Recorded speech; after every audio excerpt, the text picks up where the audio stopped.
Hello, this is Alex Calvo Garcia. You're listening to the Iron Hour podcast. Welcome to the Iron Hour podcast, sponsored by Best Blanks Wholesale. We're joined today by a man who needs no introduction, promoted 3 times as a player with the Iron, captain fantastic, penalty expert, and all-round hard man. It's Andy Crosby on the Iron Hour podcast. Thank you for joining us today, Andy. How are you doing? Yeah, I'm very good. Thank you for inviting me onto the show. I'm looking forward to it. That's good. I mean, as you probably guessed, we're pitching this to a mainly Scunthorpe audience, but there's lots to talk about, of course. I mean, people, I think around football probably associate you most closely with Scunthorpe. As I say, promoted 3 times, but you had 7 clubs before you joined Scunthorpe, and probably Yeah, we got you at the twilight of your career, really, didn't yeah, we? yeah, he did. Yeah, he did. I played for a number of clubs, and coming to Scunthorpe was, I've got to be honest, mainly a family decision. We've been down south for a few years. My eldest daughter had just started school in Northampton, where we lived when I was at Oxford, and we were looking to relocate back north. And Scunthorpe the previous season had a season of struggle, finishing just outside the bottom 2 in the league. So, yeah, I think if somebody would have said to me when I signed on that piece of paper what would be happening in the next few years, I would have said you're absolutely barking mad. But yeah, it was an incredible time, the best time of my playing career, without a shadow of a doubt. Before you joined Scunthorpe, you had been promoted with Brighton. What Yeah. was that experience like? Do you think that kind of helped you when you got to Scunthorpe? Yeah, as you say, it was my first promotion. Moving to the South Coast, I would say that's the biggest club I played for. You look where that club is now and what it was like when I was there playing at the Withdean and etc. But we had a really good group of players. We won League Two that season. Um, Still under contract, but wasn't playing when we are in League One, so moved on. But yeah, I think that the lessons you learn from when you're involved in a promotion winning team stay with you. And I think now, me being on the other side of the fence, so to speak, you're looking for people who've had that experience, because it all adds to the dressing room. Hmm. That season before you came to Scunthorpe, you mentioned being at Oxford. I have a memory of you scoring a penalty against us. Was that the season before? Do you remember? Well, your memory's better than mine. I did that's where I started taking penalties really on a consistent basis. I'd taken a few for Chester, but then left Chester, and when Bobby Zamora's taking penalties for Brighton, you're not likely to get on him. Yeah, you're So struggling. yeah, you're struggling to get on him, so you're probably second choice at best. But so yeah, if I did, you're telling me something I unfortunately can't remember. It's quite it's quite rare, isn't it, for a centre back to take penalties? Do you know Yeah. Do you remember specifically how that came about? Was it just you were smashing them in training? And No, as I say, I did it at Chester for a couple. I think we did like a few misses, different players had tried, blah blah blah. And I've got to be honest, my biggest strength of taking penalties was I wasn't fearful of it. It wasn't a mental battle with me. I knew what I wanted to do with it, and technically I wasn't the world's greatest player, but I knew where I wanted to put penalties. And predominantly, I used to go to my right, but obviously every so often you have to change. But yeah, I wasn't fearful of putting the ball down on the spot, and mentally I kept myself in a confident place. I don't wish to sky you, but I do remember just one penalty miss, but you did Yeah. score the rebound. Do you remember who that was Yeah, against? it's strange, isn't it? Because like you're saying, I scored a penalty against Scunthorpe for Oxford, but then I missed against Southampton, and then things out then progressed from there. Do you know what I mean? It was weird, and I think I've just said that about my mentality to take penalties. That was the one occasion. That was my 700th game, and I do remember being more nervous taking it. I don't ask. I think that had something to do with it, being my 700th appearance. But yeah, luckily took the rebound. It would have been great to finish my career having scored every penalty, but that's the one blemish, I suppose. You scored the rebound, so I Scored the mean, rebound. yeah, no, it's not like we brought it up on a podcast, so it really doesn't matter, does it? That 04-05 season, then your first season at the Yeah. Iron, I mean, it couldn't have gone any better, could it? No, and I think it started obviously right at the beginning in terms of what the club tried to do. So because I was moving back up north, and Brian and his wife Jane, they were taking myself and my wife and my daughter around places to go and live, which was it's a massive help. You have to be happy off the pitch and settled, and the club and Brian in particular couldn't do enough for me, so that really helped. And yeah, we got off to a good start. I remember it, and when you do that, it builds confidence and belief in the group. And the season before is almost forgotten about quickly. And throughout my time at the club, it seemed to be a really good blend of really good, experienced professionals with some young players, but generally speaking, some really good people as well. On and off the pitch, who just got on with each other really well and demanded high standards of each other. And whether that was Brian or Nigel in charge, that it was a really good dressing room to be in.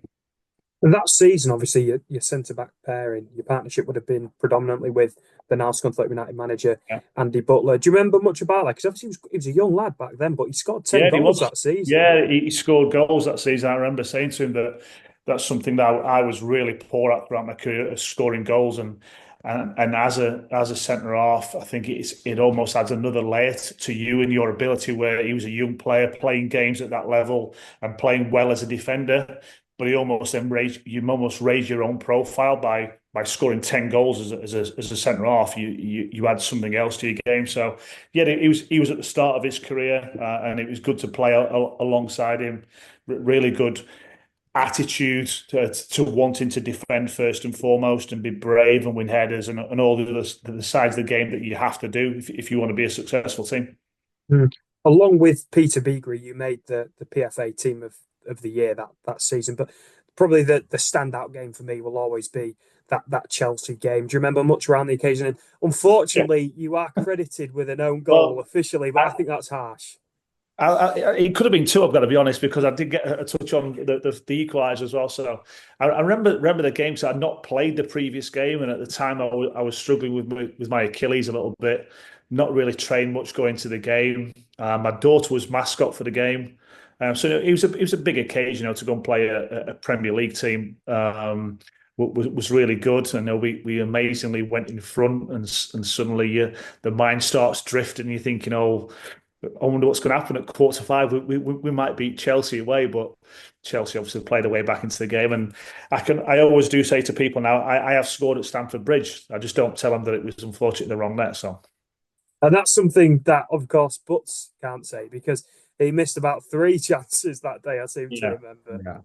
Yeah. No, it was a good day, and Chelsea again was so good to us as a group as well, and as a football club. Yeah, I remember Paul Hay saying actually that he got a try. It's basically somebody from a foreign club came to watch him off the back of it. Obviously, that didn't materialise, but I think a good FA Cup run always opens doors for players. Yeah. That 05-06 season, the season after we finished 12th, pretty decent finish. I remember thinking we were pretty content with that, but of course, the season after, Andy, 06-07, probably the best ever season for Scunthorpe United in the history. I think the year we then go up, I think if you're any promoted team and you can manage to stay up, I think is a good start. We then recruited really well that summer. Some other players who had an incredible impact on the team came into the group, Billy, etc., and Andy Keogh, currently back working now with Joe Murphy, who was an incredible goalkeeper for us. And again, that you look at it and you think, we beat Nottingham Forest 4-1 away from home. And you think, no, look where they were as a football club, and look where they are now as a football club. It's one of those bizarre games, but that group was just capable of some amazing things. And in your words, Scunthorpe's best ever season. I think us surviving in the Championship, the season we did, I think that has to be it, because the stature of the club and the clubs you're competing against to stay in the Championship was an incredible achievement. But that Championship winning League One team again was a brilliant group to be part of. We also had a change of manager a third of the way through the season, and Brian was rewarded for doing a brilliant job and moving on to Sheffield Wednesday with Russ, and Nigel stepped in and took over the reins, and we were just a really good side. We really were, who had different strengths and abilities at home and away, but yeah, we just clicked, and it was great to be part of. Becky, Andy's obviously opened the door there with Joe Murphy. Everybody knows you're a super fan. Have you got any questions there about Murphy? No, it breaks my heart he left. Honestly, when he left, it Yeah. broke my heart. He's And the best goalkeeper still... I've ever played with, without a shadow of doubt. Brilliant goalkeeper, and he was demanding as a goalkeeper, playing behind you, and he still trains every day at Tranmere, and he's still exactly the same. He is the loudest, most vocal, and he sets high standards. Yeah, and he was a brilliant goal. I think he was it 27 clean sheets he kept that season, which is just an incredible amount. But that was testament to the whole team. But ultimately, we had a brilliant goalkeeper, and we had a brilliant centre forward, and that's why we won the league. Oh, absolutely. We was a dream team, and we was very vocal as well. Even Yeah. you was quite vocal. The back four was always quite vocal, and I think that's really needed to actually be successful, especially in the championship. Yeah. But no, it broke my heart when you all left, to be fair. Do you know the player that stands out for me in that 06-07 season? There's the obvious ones, right? You could chuck all the obvious ones out there, but I remember Steve Foster alongside you was just Brilliant. an absolute unit. He was brilliant, honestly. And I look back at people who I played alongside, and sometimes things just click, and you play well together. I think it's a vital part of the pitch if you can keep consistent partnership together. I think it does help. And that triangle of Joe behind us and myself and Steve was reliable. It played most weeks. Andy Butler obviously played some of the games as well, but we had a good base that very rarely changed. That three. But yeah, just brilliant memories of that season. Just going back to when Nigel took over Brian Laws, Yeah. how did you all feel about that? Because he was a physio, obviously, originally. Yeah. And then it just sparked a love in him for Yeah. managerial. And he went above and beyond. And I Yeah. remember being a young girl shouting, "Who needs Mourinho? We've got our physio." And that Yeah. is one of my childhood memories. I will never forget the Yeah. whole of the DRE singing and chanting that. It was just incredible. Yeah. I think though that everyone has to, and some people, I'm sure they'll know by now, but Nigel had managed before. He wasn't. He wasn't, without being disrespectful to all qualified physios. He wasn't just a qualified physio. He'd managed before. He'd had a playing career. He was and he is a highly intelligent man. He's a good manager of people, and it didn't try. When you do look back, we were being successful. We were winning games before no, when Brian and Russ were there, and he didn't try and change much. He just let the wheels keep moving, and we kept driving things forward. And he stepped in when he had to, obviously, as you have to do as manager. But yeah, he is a great guy. Absolutely. He played a blinder, really, I think. I remember at the time he brought you into the management setup quite early on. In that, I think he took over it. You certainly got the role, I think, in November 06, which for me, it's that what you've got your senior players on board straight away. Yeah, and it was weird because obviously I think we played Huddersfield, I think, on the Friday night game. I think then Brian and Russ then left, and obviously there was talk and Nige going as well, but Mr. Wharton wouldn't let all three people go, blah blah blah. And I remember him ringing me saying that this is probably going to happen. I'm going to take over caretaker charge, etc., etc. And would you and Barra step up and assist me in this meantime? Because no one knew how long it was going to last for. So that was my first taste of the other side of it. And I love football. I still love it to this day. It was what drives my life after my family and etc. And so it was an opportunity for me.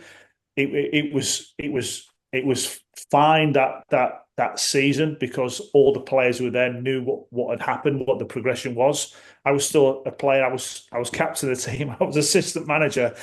and the seasons after, that's when it became a little bit more difficult for me because new people were coming in and who didn't know me as a person, etc., etc.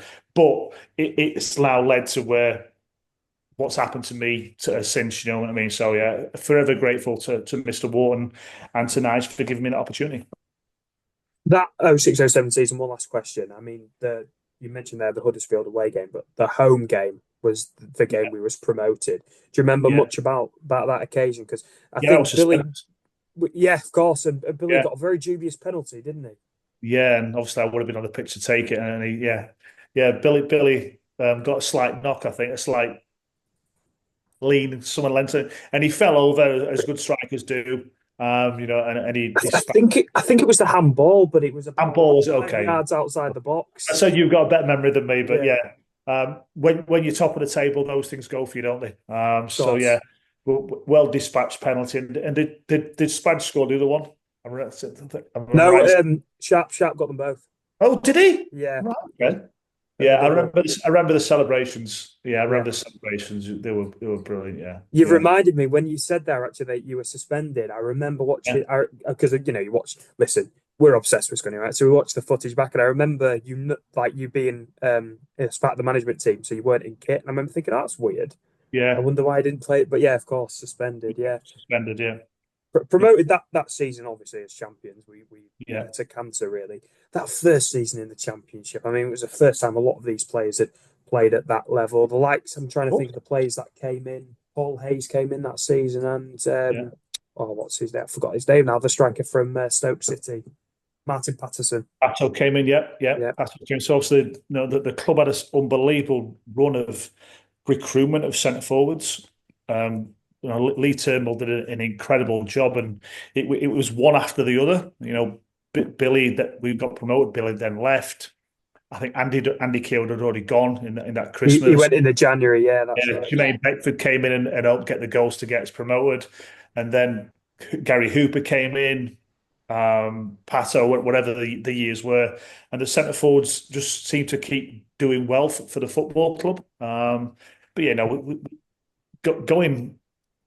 Going from League One, where we were a small fish, a small club competing against some massive clubs, to then going to the Championship, and it's like, wow, this is just a different level of everything. And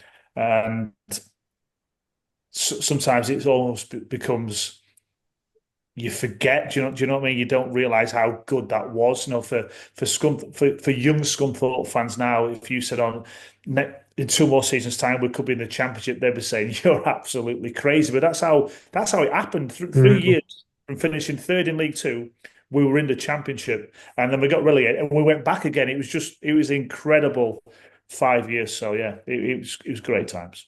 So some unbelievable memories. I mean, as you say, relegated that season, but the 08-09 season's an interesting one, because really I don't think you were involved that much in a player capacity. I think you really had started to transition then more into the coaching role. But I was struggling with my knee. It was the first time in my career, really, where, again, was it an age thing? Blah blah blah. But I was really struggling with my patella tendon. Couldn't train. I think I played 3 games pre-Christmas, something like that, and then that was, I can't remember playing after that until Nige told me what was going to happen for the playoffs. Yeah. That was your last game, wasn't it? Sorry. Yeah. Pardon? That was your last game, your 715th game, I believe. That's my last game at Wembley, yeah. So we played Leicester on the Friday night game. I think Leicester 2-2. Yeah, Leicester I think Leicester clinched the league that night. So we drew, yeah, and then we were playing again. Oh, how strange things happened. Yeah. Tranmere then played the next day. Yeah. So family in from Liverpool. So I went to the Tranmere game then.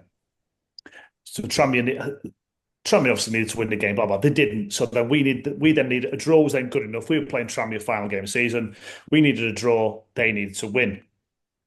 So Nice said to me it was either post the Leicester game or on the Monday morning. He said, if we get to the playoffs, you're going to play. And I looked at him and went, why? I went, I've not played since Christmas, and I'm not training as a player no more. He went, "You're going to play in the playoffs," and I was thinking, "Oh my God!"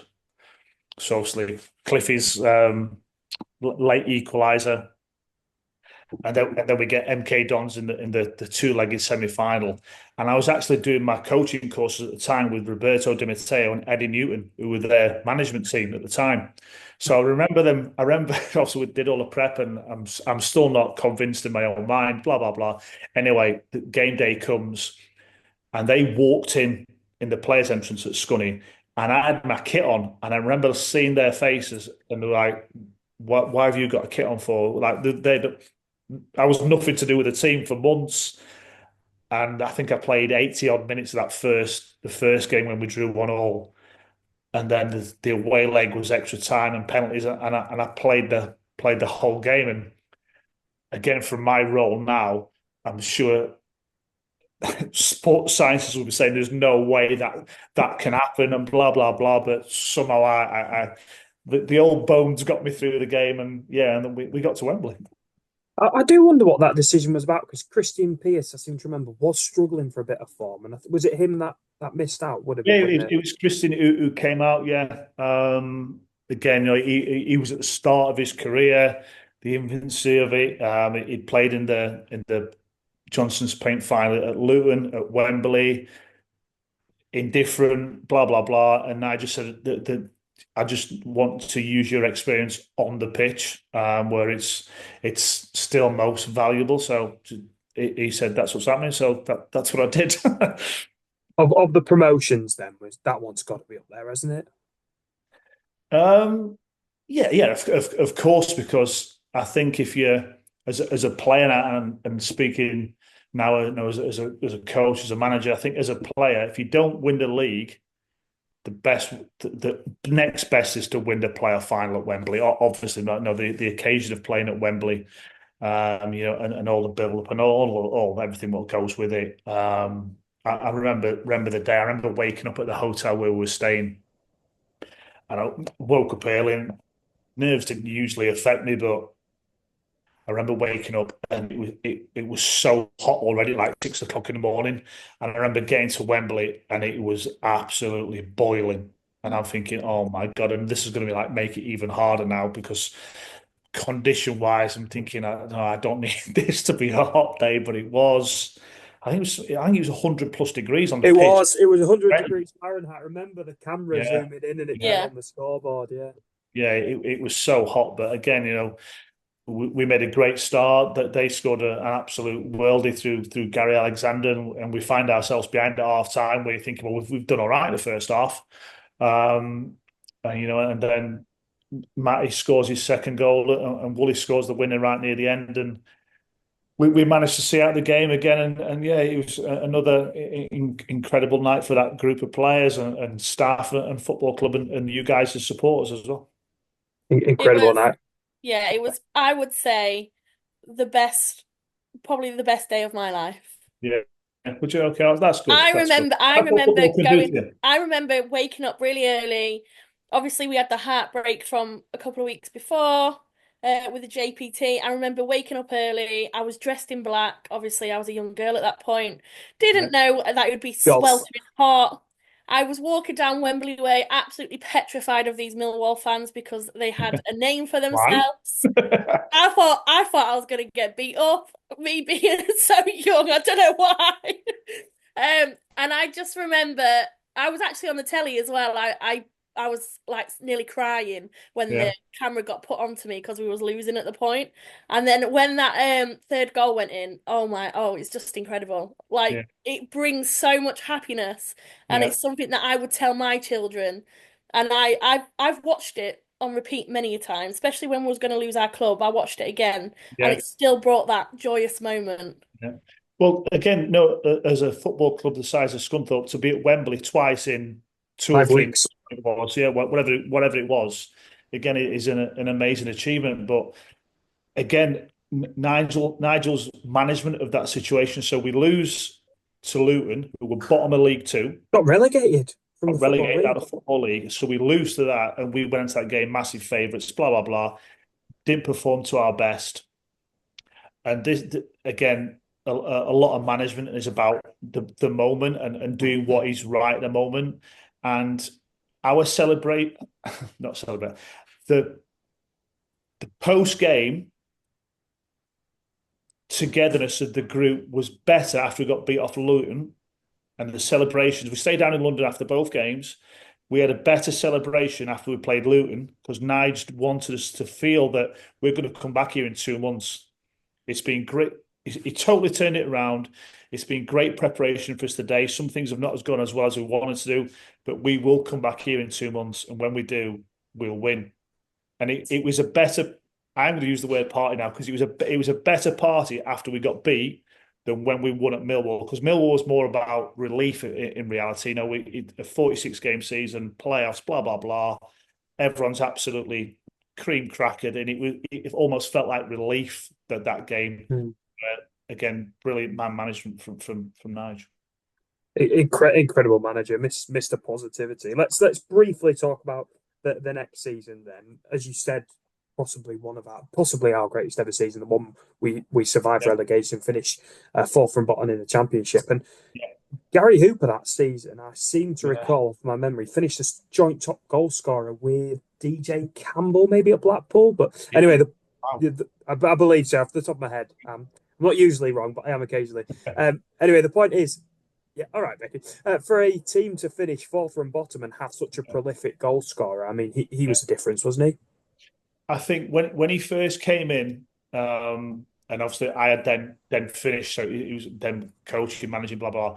And I remember him coming in, and we signed a player who was at Southend but had been on loan at Leyton Orient. So I played against him, and thought you're playing against someone as a old centre half. You know when you're playing against a good player. And I remember him coming in and thinking straight away, he's better than what we've had before, and that's a big statement compared to the centre forwards we had. But his all-round game was just better. He was better. He was more effective outside the box. You know, Billy's a penalty box centre forward. Gary Hooper could do stuff outside the box that Billy wasn't as good at the time, and he could finish off both feet. Different personality. Billy, more reserved kid, bit of an introvert. Took time to come out of his shell, but. Brilliant player. And then let's briefly just talk about your transition then, as obviously yourself and Nige went to Southampton. What was that like saying goodbye to Scunthorpe? Yeah, it was. I think it was only going to be a matter of time, because when you keep a club of Scunthorpe size in the Championship, it's almost another box ticked for Nige and the staff and the club, but Nige is the one who's then going to go and move on. So I just think it was a matter of time. And I think it was actually the first international break where obviously we're having international breaks, thinking, oh, this is great, we've cracked it. And we played Blackburn away we played a behind the closed doors game at Blackburn. And I think that was the first time that Nige said, oh, there's a bit of interest from Southampton. So yeah, no.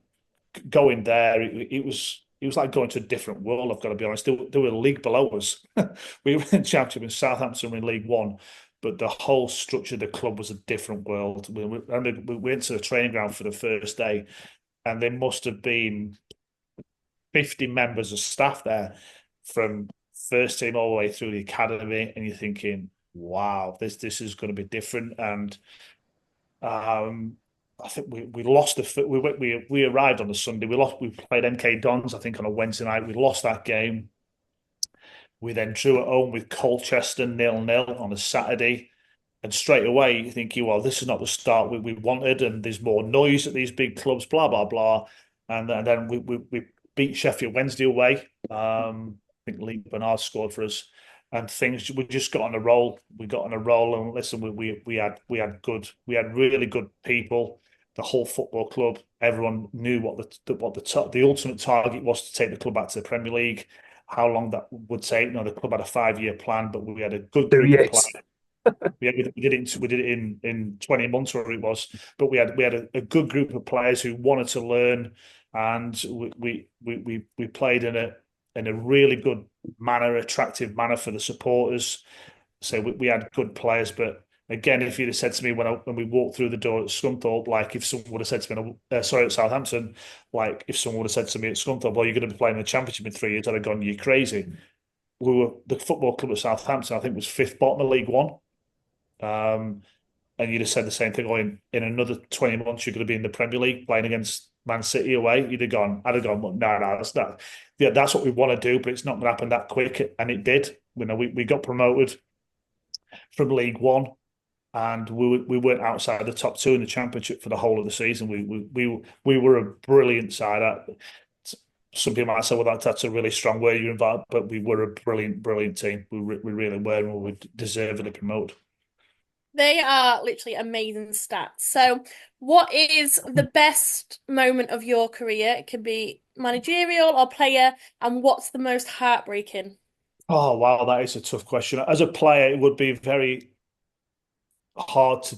I'm going to say two now. You got me thinking straight away. That's all right. To lift the League One trophy. I'd been promoted before, but to captain the team and then to win League One as a 34-year-old, whatever I was, I didn't think that was ever going to happen. I got promoted at Brighton, and then I didn't. I played 10 minutes in League One, I think, as a sub.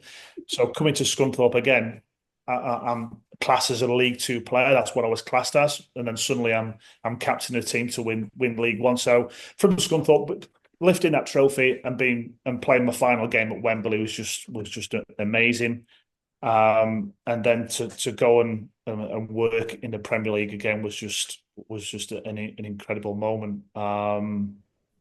And then last season, I became a league manager for the first time, and my first game we get beat 7-0. So there's contrasting emotions in football. So yeah, that brought you down to earth, then I'm guessing. Oh yeah, it was a great night. Yeah. In your playing career, if you could choose any back line, including goalkeeper, who would it be? That you've played with, played against, maybe? Oh my God. Wowza. They're tough ones. And if you don't say Joe Murphy, then Joe would definitely. I've always said to you, Joe's the best goalkeeper I play with, so definitely Joe in goal. It could well be that 06-07 Scuddy back four, couldn't it? Absolutely. Listen, defenses have to work together, and they have to complement each other, and that one did. So yeah, we'll stick at that answer. I thought you might have said Murphin. I thought you might have listen. Murphin Dave was and again another really good defender, really good relishing defending, brave, would put his head on things when he had no right to do it. So yeah, no. I don't think there was a scarier two people than you and David Murphy. You were absolute tanks. You don't really know me. A few quick fires. Who's the cockiest player you've played with? Oh, no. First one that comes to your head. Cockiest as in like too arrogant or someone. You can answer it however you want to. However you feel that won't get you the sack in the morning. I have to leave a few names out. No, I'm going to refrain from answering that one. Sorry. That's absolutely fine. Best game of your career?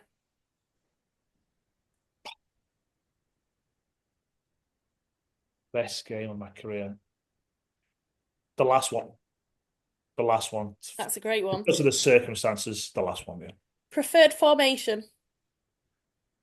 I think formations are irrelevant. I really do. Yeah, they're irrelevant. If you could play or manage for any team that you haven't or didn't, who would it be? Rotherham. That's where I'm from. That's a good one, that. Yeah. Do you have any regrets? No. And when I finished playing, I knew it was the time because I wanted to focus on the future. I know that I'd had a long playing career, but I'd got my foot in the door, so to speak, in terms of coaching and managing.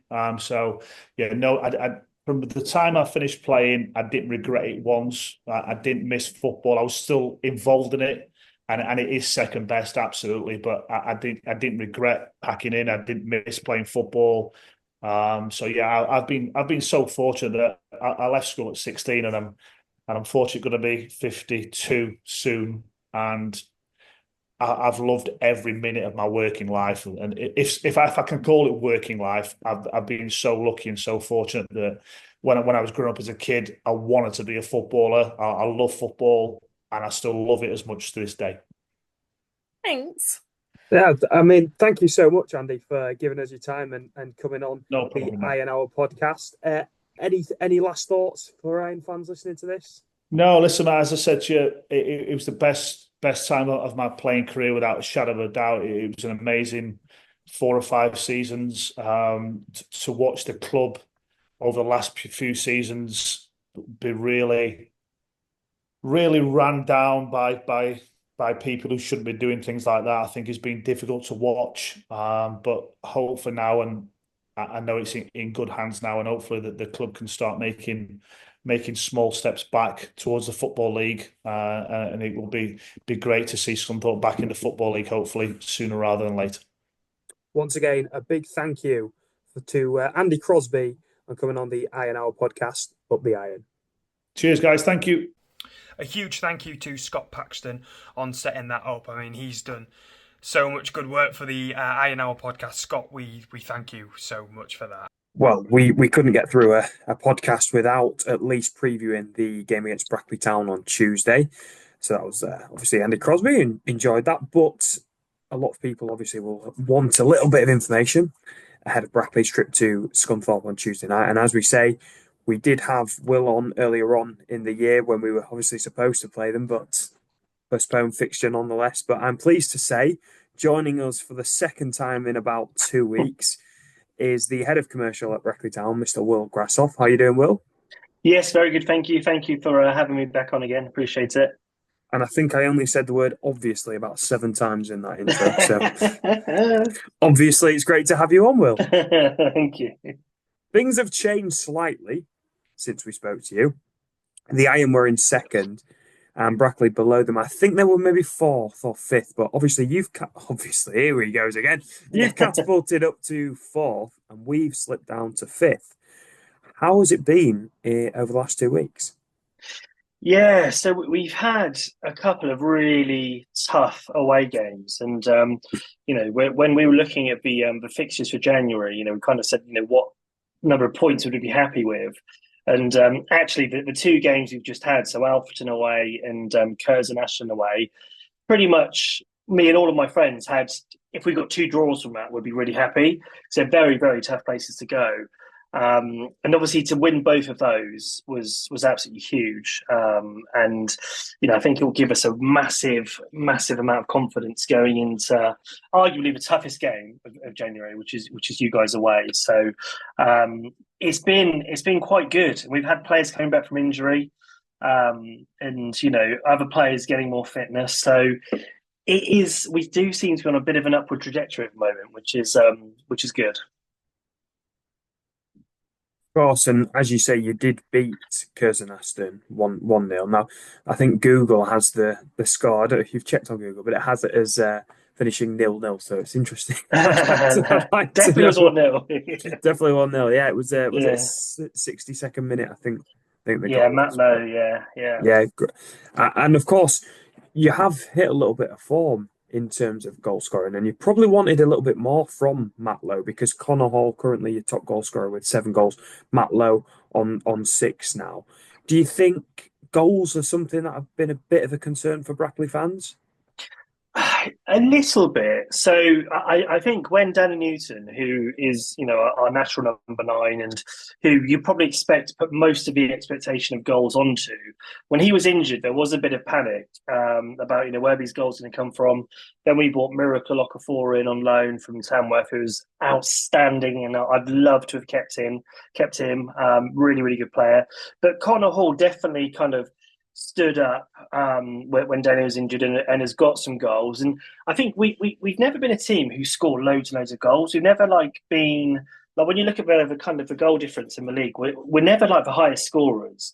Our strength really is defence, and then we kind of build on that. And Matt Lowe at the beginning of the season, he was coming back from quite a serious injury, but you could see his work rate was there, and he worked so hard. And actually, I think now what he's getting is a bit of a reward for his hard work and kind of the amount of effort he puts in. So it's really nice to see that. And same, do you know what? Same with Connor. Like Connor runs his socks off. Like he really, really works hard. And when you look at Connor Hall, you wouldn't necessarily say that he looks like a footballer per se, but his work ethic and his work rate is just incredible. And he's so fit. It's just, yeah. So I think with Danny Newton coming back, and I think he'll be back. He might even be on the bench on Tuesday, and also with Scott Pollock, who scored a lot of goals when he was fit. We do have goals coming back into the team, so yeah, I'm quite optimistic about the rest of the season, where the goals will come from.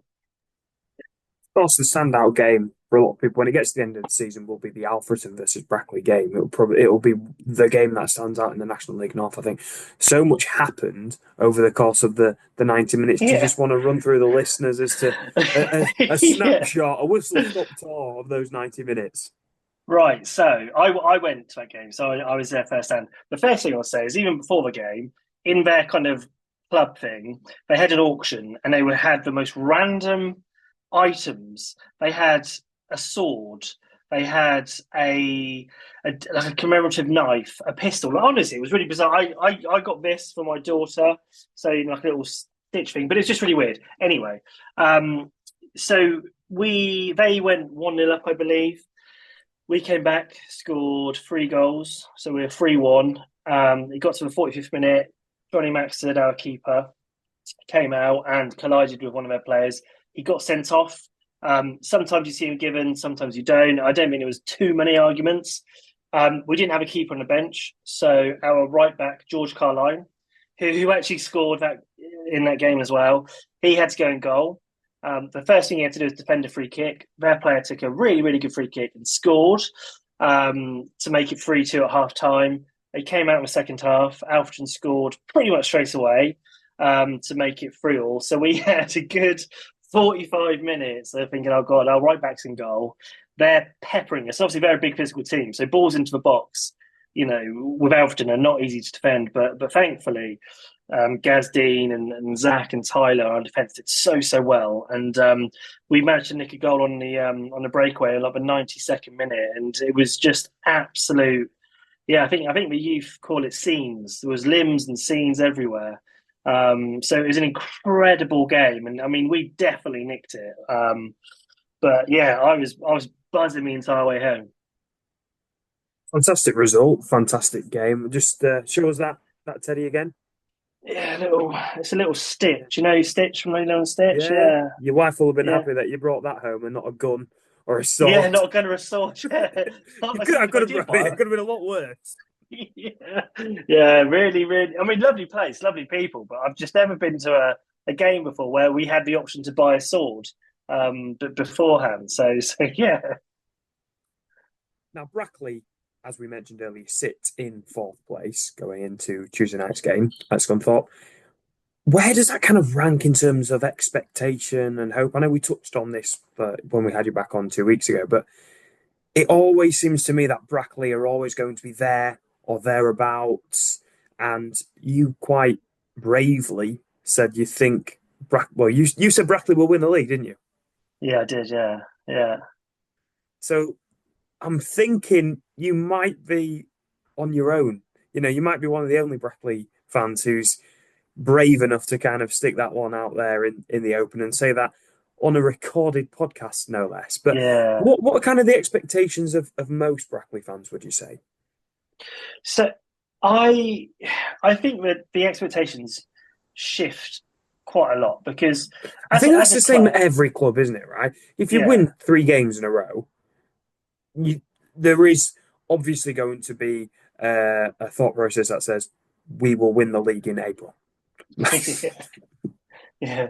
Well, I tell you what, we ain't going up by the playoffs, so we have to win it in order to go up. I feel as though for the first time in quite a long time, we look at our squad and we look at the management and how we play, and we're not scared of going anywhere and thinking, we just need to hold on tight, park the bus, nick a draw, go home happy days. Like, I genuinely think on Tuesday when we play you, we will go there and we will want to win. We'll set up to win, and I think it will be a really, really good game. And I would play. I put a bet on, but most Scunthorpe fans would say, "Do you know what? They were really good, really well organised, really strong, really fit, and were really high quality." You know, I feel as though Brackley fans, as all football fans are, can sometimes be a little bit reactionary to a poor result or poor performance or whatever. But actually, we play 46 games in this league, and of course, you're going to have games where you're not at your best, or people are tired, or you've got injuries. But actually, I think people, you know, when they see over the course of a longer period of time, and you know, form tables and whatnot, like we really are up there, and that's been with a huge amount of injuries. And, you know, I know every team has injuries, but I feel as though some of the players we've had out, Zach Lilly, Danny Newton, Scott Pollock, you know, they're three of our best players. So I think with them coming back, Ricardo Calder as well, them coming back in after having 3 or 4 months out to a really busy, congested, like end of a season, they're not going to be on their last legs and have played, you know, 30 previous games, you know, Tuesday, Saturday. So they're going to be fresher. And I'm going to say it again. I do think we will win the league. I know there isn't many teams who are running away with it. And I look at our January. If we you know, avoid defeat against you, and you know, we pick up points against Spennymoor and Kidderminster at home, like after that, we're playing teams that we would probably expect to win. Expect to win. So it is a bit of a. I can't believe I've said it again. I'm gonna get so many pingers here. I got pingers last time from some of our fans, but I do feel as though if it's going to be any season, it will be this season. I just think we're set up, and we're so lucky to have, you know, Gav and Jamie, who, you know, the management. I just think it's our season this year. Well, the omens are very good for you, because I don't know if you know, but Tamworth, having won the league last season, they lost at home to Scunthorpe on the opening day of the season. We beat them away, and obviously it was the same for you this season. We beat you 3-0. So listen, you never know. Things have got a funny. Whoever pulls off in the first game of next season, they'll be buzzing, won't they? You know what I mean? Yeah.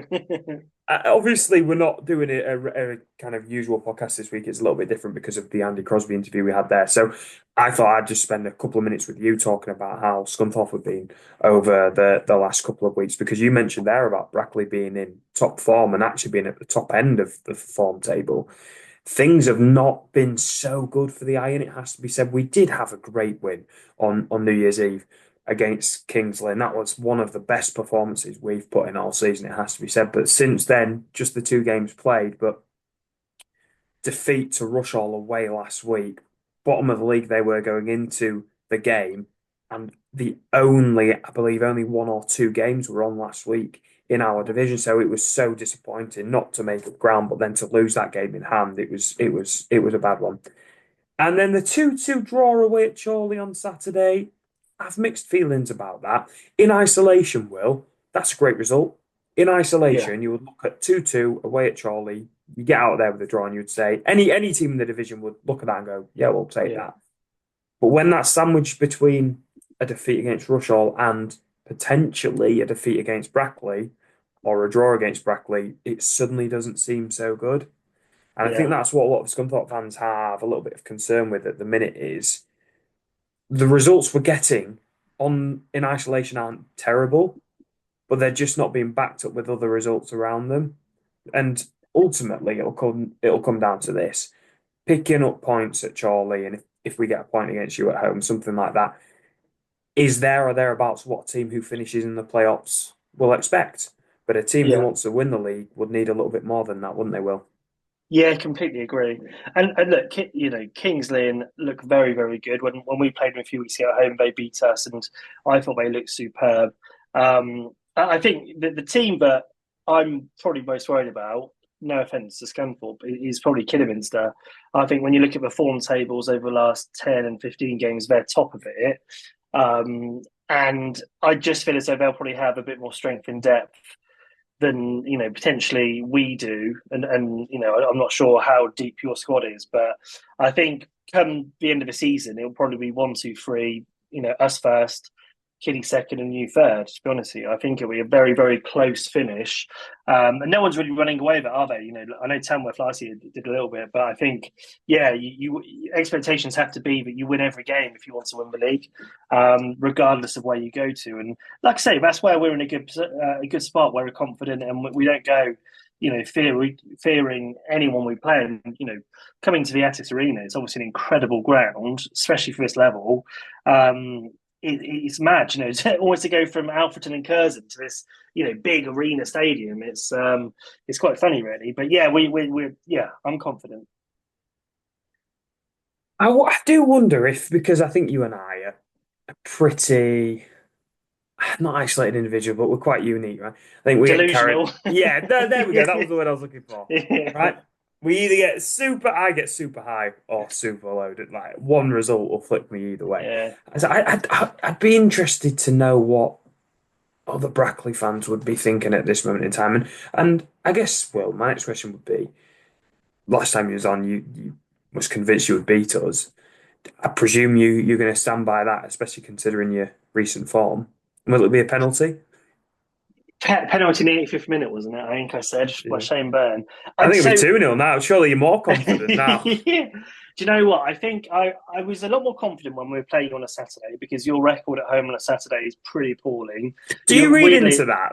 That's interesting that stands out to you. Do you actually think there's something psychologically going on there? Scunny are absolute dog meat on a Saturday at home. Not necessarily, but what I think obviously where you're full time and other teams part time, most teams will be travelling up on a Tuesday or whatever later on, so they're not going to be as in prime condition as when they travel up on a Saturday. So like Saturday they'll have a lot more time together, and but it won't be as rushed because they can go earlier.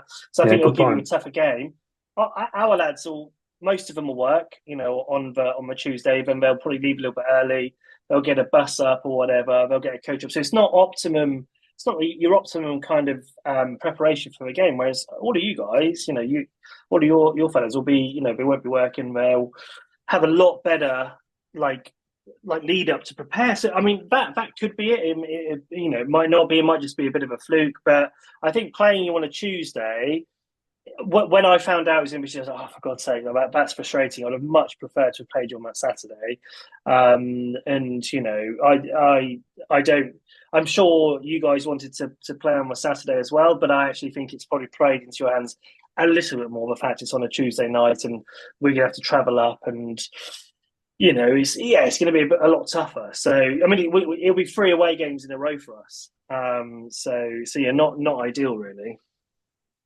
Thank you very much for your time, Will. I've enjoyed that. Nice little preview ahead of the game on Tuesday night. Have you got any final comment for any Iron fans, any Brackley fans that might be listening to this?